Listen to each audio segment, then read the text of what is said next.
Good morning to one and all. I'm Prem Kaur Patle, my dear students. Today I'm here along with the third part of this chapter, Nazism and the Rise of Hitler. Dear students, in today's session I'm going to explain about the destruction of democracy in Germany. Okay, and after that I'm going to explain about the reconstruction. Now I'm going to start with the destruction of democracy. बच्चों हम इसमें जानने की कोशिश करेंगे कि किस तरह से हिटलर ने जैसे ही वो हिटलर चांसलर बनता है और उसने किस तरह से डेमोक्रेसी को ख़त्म करने का काम किया. On 30 January 1933 president Hindenburg offered the chancellorship the highest position in the cabinet of minister to Hitler. बच्चों 30 जनवरी 1933 को 30 जनवरी 1933 को राष्ट्रपति हिंडनबर्ग ने हिटलर को चांसलर का पद संभालने का न्योता दिया. ये जो चांसलर का पद था उस कैबिनेट में, उस मंत्रिमंडल में सबसे शक्तिशाली पद था. By now the Nazis had managed to rally the conservatives to their cause. तब तक जो नाजी पार्टी थी बेटा, रूढ़िवादियों को भी उन्होंने, नाजी पार्टी ने रूढ़िवादियों कंजर्वेटिव्स को भी अपने उद्देश्यों के साथ जोड़ लिया था. ठीक.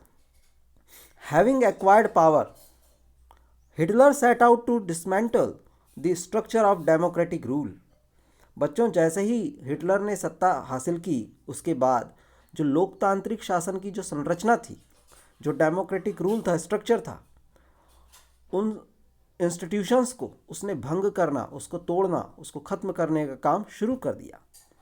A mysterious fire that broke out in the German parliament building in February facilitated his move. बच्चों फरवरी के माह में जर्मन संसद के भवन में एक रहस्यमय अग्निकांड हो गया. ठीक. इससे क्या हुआ कि इस अग्निकांड से हिटलर का रास्ता और भी ज़्यादा आसान हो गया. इसी दरमियान 28 फरवरी 1933 में एक फायर डिक्री, एक अग्नि आदेश जारी होता है. और इसमें क्या होता है?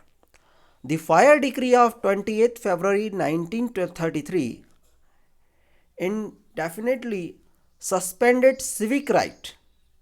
ओके, ये 28 फरवरी का जो अग्नि अध्यादेश था, फायर डिक्री था, इसके माध्यम से क्या हुआ कि जो नागरिकों के अधिकार थे उसको सस्पेंड कर दिया, निलंबित कर दिया. कैसे अधिकार थे? लाइक freedom of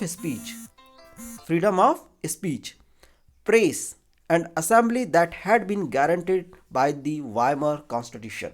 बच्चों जो वाइमर कॉन्स्टिट्यूशन था उसमें फ्रीडम टू स्पीच, प्रेस की फ्रीडम है ना, लोग गैदर कर सकते थे, असेंबली कंडक्ट कर सकते थे. तो ये जो फ्रीडम थी, ये राइट्स थे, वाइमर कॉन्स्टिट्यूशन ने जो दे रखे थे. हिटलर के आने के बाद 28 फरवरी 1933 को ये फायर डिक्री के माध्यम से सारे सिविक राइट्स जो थे वो सस्पेंड कर दिए गए. Then he turn on his arch enemies the communist. बच्चों उसका जो सबसे कट्टर शत्रु थे वो कम्युनिस्ट थे. अब हिटलर ने उन पर निशाना साधना शुरू कर दिया. Most of whom were hurriedly packed off to the newly established concentration camps. बच्चों ज़्यादातर कम्युनिस्टों को रातों रात कॉन्सेंट्रेशन कैंपों में बंद कर दिया गया. कॉन्सेंट्रेशन कैंप क्या होते थे? Concentration camp, a camp where people were isolated and detained without due process of law. ऐसे स्थान जहां बिना किसी कानूनी प्रक्रिया के लोगों को कैद रखा जाता था. और ये कॉन्सेंट्रेशन कैंप बिजली का करंट दौड़ता था, इनमें जो कटीले तार से घिरा हुआ होता था और उनमें बिजली का करंट दौड़ता था. ऐसे कॉन्सेंट्रेशन कैंप में ये कंजर्वेटिव्स को उन्होंने, कम्युनिस्ट को इन्होंने बंद कर दिया. फिर कम्युनिस्ट को उनके साथ जो रिप्रेशन था, सीवियर रिप्रेशन कंडक्ट किया गया, बराबर दमन किया गया. And out of surviving 6,808 arrest files of the Dusseldorf, a small city of half of a million population, 1,440 were those of communist alone. बच्चों जितने लोग गिरफ्तार किए गए थे ड्यूसलडॉर्फ शहर से, उनमें जो लोगों की बची कुची जो 6808 फाइलों में से लगभग 1440 तो सिर्फ कम्युनिस्ट लोगों की थी, ठीक है। They were, however, only one among the 52 types of victims persecuted by the Nazis across the country. Nazi शासन ने कुल 52 किस्म के लोगों को अपने दमन का शिकार बनाया था। तो इन्होंने एक प्रकार से जब फायर डिक्री के माध्यम से सिविक राइट को सस्पेंड कर दिया, फ्रीडम ऑफ स्पीच को सस्पेंड कर दिया, उन्होंने प्रेस की फ्रीडम को ख़त्म कर दिया, असेंबली कंडक्ट करने से मना कर दिया, कम्युनिस्ट पर उन्होंने उनको निशाना साधा, कंसंट्रेशन कैंप में बंद किया। तो एक प्रकार से they were on the way of destruction of democracy. Dear students, on 3 March 1933 the famous enabling act was passed. ठीक, 3 मार्च 1933 को एक प्रसिद्ध विशेषाधिकार अधिनियम पारित किया गया। This act established dictatorship in Germany. Okay, और इस कानून के जरिए जर्मनी में एक तानाशाही स्थापित कर दी गई। ठीक है बेटा, इससे रिलेटेड एक क्वेश्चन भी आता है, आप लोग सुनिए। When was the enabling act passed in Germany and how did this act establish dictatorship of Hitler in Germany? Okay, so while such type of question will be asked in examination, so you have to write these sentences which is on your screen, which are on it gave Hitler all powers to sideline parliament and rule by decree. इस कानून ने Hitler को कौन से अधिकार दे दिए? इसने संसद को हाशिए पर धकेलने का अधिकार पा लिया और डिक्री के माध्यम से, अध्यादेश के माध्यम से शासन चलाने का एक निरंकुश अधिकार इन्हें प्रदान कर दिया गया। It gave Hitler all powers to sideline parliament and rule by decree. All political parties and trade unions were banned except for the Nazi party and its affiliates. ठीक, नाजी पार्टी और उससे जुड़े संगठनों के अलावा सभी राजनीतिक पार्टियों को, ट्रेड यूनियंस पर पाबंदी लगा दी गई। The state established complete control over the economy, media, army and judiciary. अर्थव्यवस्था पर, मीडिया पर, सेना पर, न्यायपालिका पर राज्य का पूरा नियंत्रण स्थापित हो गया था। तो ये था एनेबलिंग एक्ट, जिसके थ्रू हिटलर को सबसे ज़्यादा पावर्स मिल चुकी थी। अब बात करें बेटा स्पेशल सर्वाइलेंस के अंतर्गत पूरे समाज को, पूरी सोसाइटी को नाजियों ने के हिसाब से कंट्रोल किया जाने लगा। ठीक है, और उन्हीं के ऑर्डर के अकॉर्डिंगली सोसाइटी को अब चलाया जा रहा था। और इसको इस सर्वाइलेंस के लिए, इसको विशेष निगरानी के लिए सिक्योरिटी फोर्सेस को क्रिएट किया गया। ठीक है, special surveillance and security forces were created to control and order society in ways that the Nazis wanted. जिस तरह से नाजीज चाहते थे कि सोसाइटी इस तरह से चलनी चाहिए, उन पर इस तरह से नियंत्रण किया जाना चाहिए, उन पर विशेष निगरानी रखने के लिए विशेष प्रकार के सुरक्षा दस्ते गठित किए गए। Apart from the already existing regular police in green uniform and the SA और the storm troopers, this included the Gestapo and the SS the protection squad, criminal police and the security service. बच्चों, ये जितने भी मैंने नाम लिए वो सारे के सारे इस विशेष प्रकार के सुरक्षा दस्ते के हैं। अब ये जो नए जो सुरक्षा या सिक्योरिटी फोर्सेस को कॉन्स्टिट्यूट किया गया था, it was the extra constitutional powers of this newly organised forces that gave the Nazi state its reputation as the most dreaded criminal state. इन जो नवगठित दस्तों को बेहिसाब असंवैधानिक अधिकार दे दिए गए। अब इनकी वजह से जो नाजी राज्य को एक खूंखार अपराधी की राज्य की छवि के रूप में इन्होंने उभार करके सामने लेकर आए। वो क्या काम करते थे? People could now be detain in Gestapo torture chamber. Gestapo की जो यंत्रणा गृह थे, ठीक है, वहाँ कॉन्सेंट्रेशन कैंप हुआ करते थे, उनमें उनको किसी को भी बंद किया जा सकता था। ठीक है, डिपोर्टेड एट विल और arrested without any legal procedure. किसी को भी वो अंदर कर सकते थे, उन कॉन्सेंट्रेशन कैंप में भेज सकते थे, बिना किसी कानूनी कार्रवाई के कॉन्सेंट्रेशन में कैंप में रख सकते थे, बिना किसी कानूनी कार्रवाई के देश से निकाल दिया जा सकता था या उनको अरेस्ट किया जा सकता था, है ना। The police force acquired power to rule with impunity. बच्चों, दंड की या सजा की आशंका तो बिल्कुल ही नहीं थी उन पुलिस वालों को। सजा की आशंका से मुक्त पुलिस बलों ने निरंकुश होकर के निरपेक्ष शासन का अधिकार प्राप्त कर लिया था।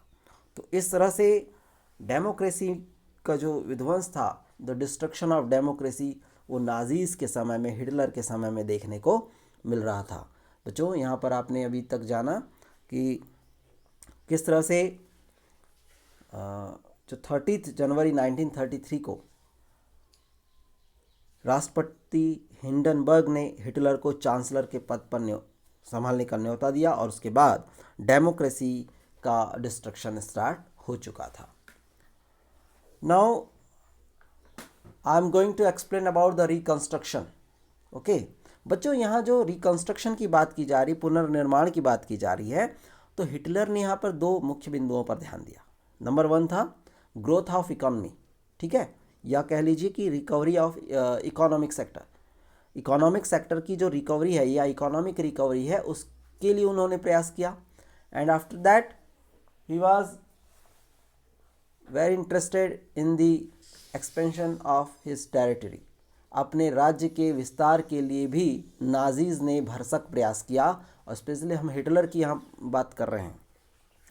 Hitler assigned the responsibility of economic recovery to the economist Waldemar Schacht, who aimed at full production and full employment through a state-funded work creation program. बच्चों, हिटलर ने अर्थव्यवस्था को, जर्मनी की अर्थव्यवस्था को पटरी पर लाने की जिम्मेदारी जो थी, अर्थशास्त्री वाल्मार शाख्त को सौंपी। और वाल्मार शाख्त जो था, उसने सबसे पहले क्या काम किया, सरकारी पैसे से चलाए जाने वाले जितने भी एम्प्लॉयमेंट से रिलेटेड प्रोग्राम्स थे, ठीक है, रोजगार संवर्धन कार्यक्रम, उसके ज़रिए 100% प्रोडक्शन, फुल प्रोडक्शन, है ना, और फुल एम्प्लॉयमेंट, पूरा 100% रोजगार, ये उपलब्ध कराने का उन्होंने लक्ष्य तय किया। ठीक, this project produce the famous German super highways and the people's car wagon. ठीक है बच्चों, इसी के ज़रिए, इसी प्रोजेक्ट के ज़रिए, इसी परियोजना की देन थी कि मशहूर जर्मन सुपर हाईवे जो है वो तैयार हुए, और जनता की जो कार थी वैगन, इसी प्रोजेक्ट की देन थी। In foreign policy also Hitler acquired quick success. बच्चों, हिटलर ने विदेशी नीति के मोर्चे पर भी बड़ी जल्दी कामयाबी पाई। He pulled out of the League of Nations in 1933। ये ध्यान रखना है, ठीक, 1933 में हिटलर ने लीग ऑफ नेशंस से अपना पल्ला झाड़ लिया, वो उससे हट गया, उस ग्रुप से। रीऑक्यूपाइड द राइनलैंड इन 1936। अब 1936 में बच्चों ने राइनलैंड पर दोबारा कब्जा कर लिया। And integrated Austria and Germany in 1938 under the slogan one people one empire and one leader. 1938 में ऑस्ट्रिया को जर्मनी ने अपने में मिला लिया, और किस स्लोगन के साथ, किस नारे की आड़ में मिलाया, वो था एक जन, एक साम्राज्य, एक नेता, one people one empire and one leader. इस नारे का उपयोग करते हुए ऑस्ट्रिया को जर्मनी में मिला लिया। ठीक है, अब इसके बाद क्या हुआ, इसके बाद राइनलैंड को भी कब्जे में ले लिया, ऑस्ट्रिया को मिला लिया। अब इसके बाद क्या किया कि चेकोस्लोवाकिया, ठीक है, चेकोस्लोवाकिया के कब्जे में एक जर्मन भाषी प्रांत था बच्चों, उसका नाम था सुडेटनलैंड। ओके, सुडेटनलैंड, उस पर भी उसने कब्जा कर लिया। वहाँ वो सुडेटनलैंड में जर्मन स्पीकिंग पीपल रहते थे, तो उसने उस प्रांत पर भी कब्जा कर लिया, और फिर पूरे चेकोस्लोवाकिया को ही हड़प लिया and gobble up the entire country. Czechoslovakia की हम बात कर रहे हैं। In all of this he had the unspoken support of England. वो जो कुछ ही कर रहा था ना, उसमें इंग्लैंड भी खामोशी के साथ उसका समर्थन ही कर रहा था, जर्मनी का। ठीक, which has considered the Versailles verdict too harsh. वो ऐसा इसलिए कर रहा था क्योंकि इंग्लैंड की नज़र में जो जर्मनी के साथ वर्साई ट्रीटी हुई थी, वो जर्मनी के साथ बड़ी नाइंसाफ़ी मानता था। उसको लगता था कि उनके साथ हार्शफुल ट्रीटी हुई है, इसलिए वो जर्मनी के द्वारा इस तरह की जो एक्टिविटी या इस तरह की स्ट्रेटजी को अपनाया जा रहा था, तो उस पर वो कुछ भी नहीं समर्थन सॉरी उसके उसके बारे में वो कुछ भी बातें नहीं कह रहा था। This quick successes at home the abroad seem to reverse the destiny of the country. ये घरेलू और विदेशी मोर्चे पर जल्दी जल्दी जब हिटलर को कामयाबी मिलने लगी, तो मानो ऐसा लगने लगा कि अब देश की जो नियति है ना, डेस्टिनी ऑफ द कंट्री, ये बहुत ही जल्दी पलटने वाली है। तो देखा आपने कि किस तरह से हिटलर या नाजीज फॉरेन पॉलिसीज़ पर वो काफ़ी सक्सेस पाने लगा था। 1933 में उसने लीग ऑफ नेशंस से अपना पल्ला झाड़ लिया, है ना। ही pulled out of the League of nation in 1933।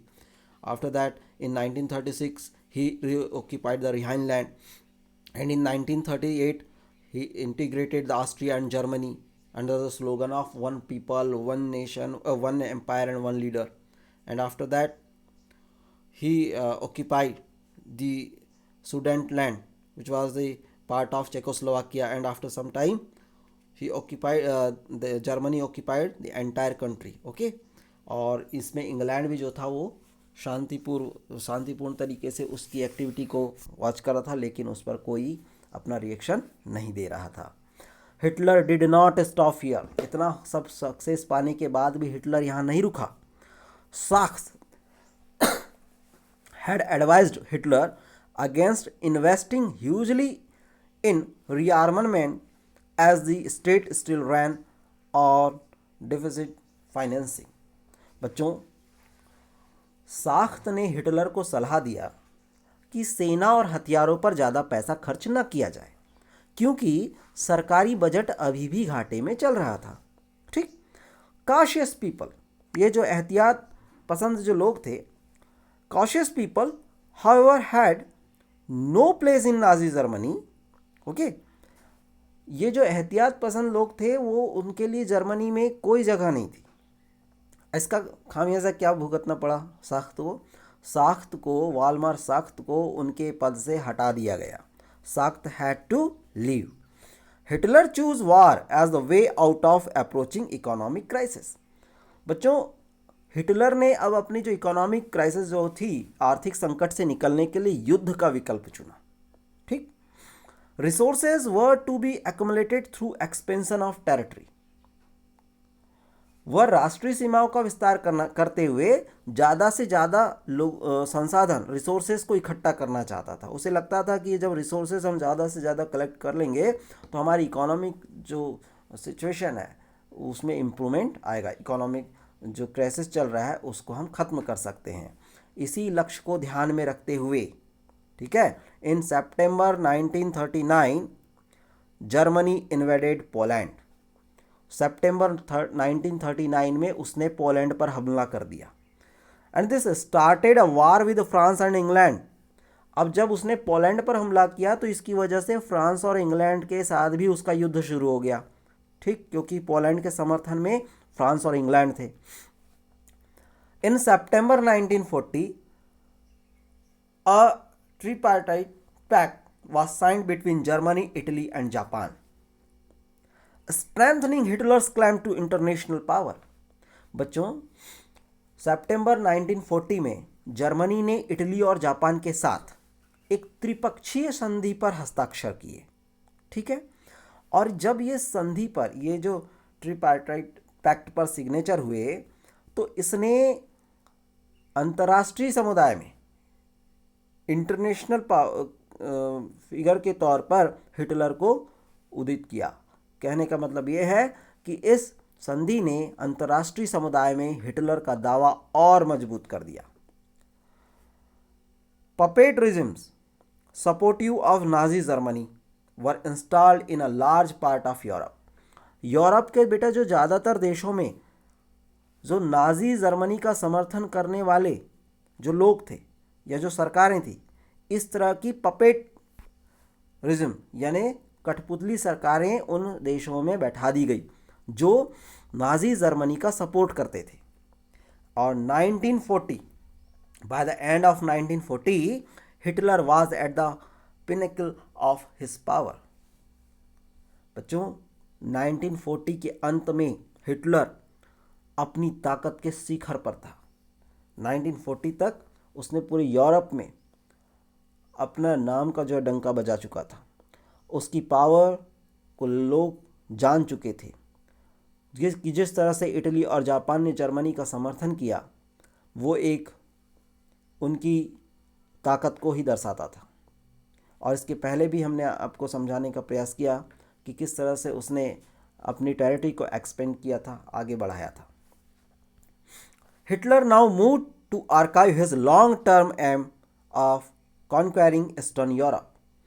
अब हिटलर ने अपना पूरा जो सारा ध्यान था वो ईस्टर्न यूरोप को जीतने के लिए, ठीक है, और उसकी जो लॉन्ग टर्म एम था ना, जो दीर्घकालिक सपना था, उस पर फोकस कर दिया।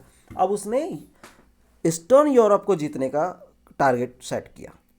ही wanted to ensure food supplies and living space for Germans. वो जर्मन जनता के लिए रिसोर्सेज और रहने के लिए जगह का इंतजाम करना चाहता था।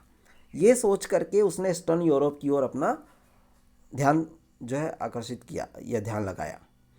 ही attacked the Soviet union in June 1941।